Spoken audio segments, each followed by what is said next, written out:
एक चीज बता दूं, इस देश के अंदर जो कपड़ा जो है, ये कपड़े को लेकर जो राजनीति, और ये कपड़ा तो भगवा कपड़ा तो मुसलमान भी पहनते हैं, ठीक है ना, और बहुत सारे लोग भी पहनते हैं, कोई कपड़े को लेकर। दूसरी बात ये है कि सबसे पहले अगर कोई भी फिल्म आज की डेट में अगर देश में आती है तो उसको सबसे पहले भारतीय जनता पार्टी के नेताओं को और इनके अप्पू झप्पू जितने भी हैं, गुड्डू पुड्डू जिनके जितने भी हैं, इन सबको बिठाकर दिखा दी जाए अंधभक्तों को, ताकि ये खुश रहें। और अगर इनको समझ में आए तो फिल्म को पारित किया जाए, वरना नहीं किया जाए। महंगाई पर कोई चर्चा नहीं है, महंगाई पर एक्टिव गैंग बिल्कुल जीरो रहती है, बेरोजगारी पर एक्टिव गैंग बिल्कुल जीरो रहती है, महिलाओं के साथ में बलात्कार हो जाए एक्टिव गैंग बिल्कुल जीरो रहती है, क्योंकि केंद्र के अंदर नरेंद्र मोदी एंड कंपनी की सरकार है। तो मोदी जी से सवाल पूछने पर इन सब की हेकड़ी जो है वो बंद हो जाती है। लेकिन फिल्मों पर अब आप एक बात मुझे बताइए, सेंसर बोर्ड फिर ऐसी फिल्मों को पारित क्यों करता है? सबसे पहला सवाल, क्या अब देश जो है वो फिल्मों के नाम पर ही लड़ेगा क्या?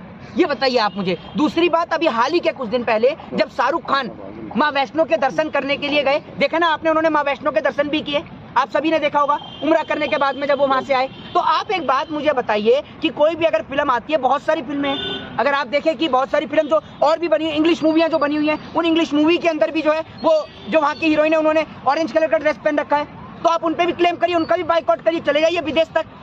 ये मुद्दा नहीं है, मुद्दा है बेरोजगारी, मुद्दा है महंगाई, मुद्दा ये नहीं है कि शाहरुख खान के। अब आप एक बात मुझे बताइए, एक मुसलमान का बेटा इस देश के अंदर एक फिल्म के अंदर बजरंगी भाईजान का रोल अदा करता है, ये इस देश की खूबसूरती है। आपने देखा होगा कि सलमान खान एक मूवी बनाते हैं जिसमें वो एक हिंदू का किरदार अदा करते हैं, और वो भी आप ये समझिए हिंदू में भी सबसे जो बड़े हैं, भगवान श्री राम के जो चाहने वाले हनुमान हैं, उनका वो किरदार नहीं, हनुमान जी के भक्त के तौर पर किरदार एक अदा करते हैं। तो ये हमारे देश की खूबसूरती है। तब तो जो एक्टिव बाइकआउट गैंग है तब तो नहीं बोल रहे थे, तब क्यों नहीं बोले? ये भाई हिंदुओं का भी तो आस्था है ना। अब बताइए, आप भी मतलब वो भगवा कलर का पहन करके मेरी बात सुनिए, हिंदुओं की आस्था कोई ऐसे खराब नहीं हो जाती है, ठीक है ना। और दूसरी बात ये है कि अब ये जो कलर हैं, कपड़े हैं, या तो सेंसर बोर्ड पहले ही बता दे कि भैया आपको इस ड्रेस के अंदर ये ड्रेस पहनना है, आपको ये वाली ड्रेस पहननी है। और दूसरी बात, अब आप एक बात मुझे बताइए कि कपड़ों के आधार पर जो फिल्में ये पारित हो रही हैं या इनका बाइकआउट हो रहा है, ये थोड़ी चलेगा इस देश के अंदर। ये तो सिर्फ मैं आपको बताता हूँ, देश के अंदर मुद्दे बहुत बड़े बड़े हैं, ऐसे ऐसे मुद्दे हैं, एक सहनशील वाले मुद्दे हैं,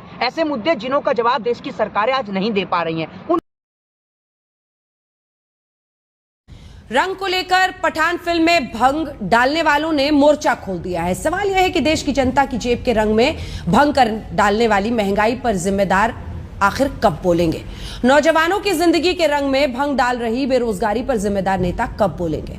आखिर कब तक इस तरह से किसी फिल्मी कहानी में पहनी गई ड्रेस के रंग में देश के जिम्मेदार सियासतदान अपनी सियासी रोटियां सेकते रहेंगे?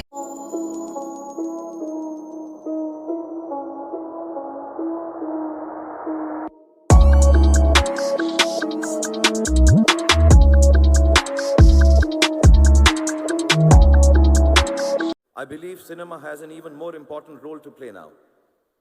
Social media is often driven by a certain narrowness of view that limits human nature to its baser self.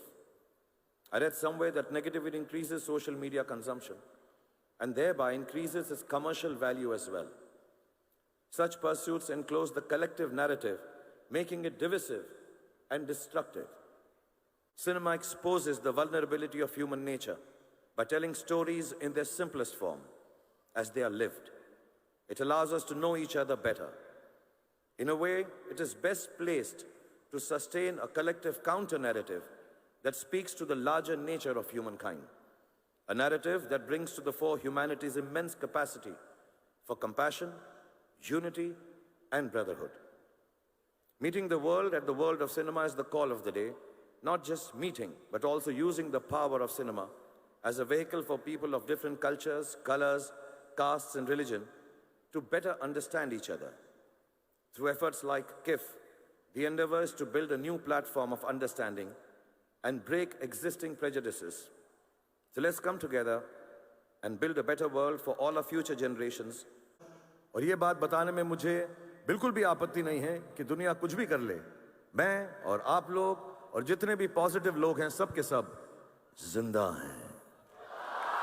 Thank you very much. Thank you.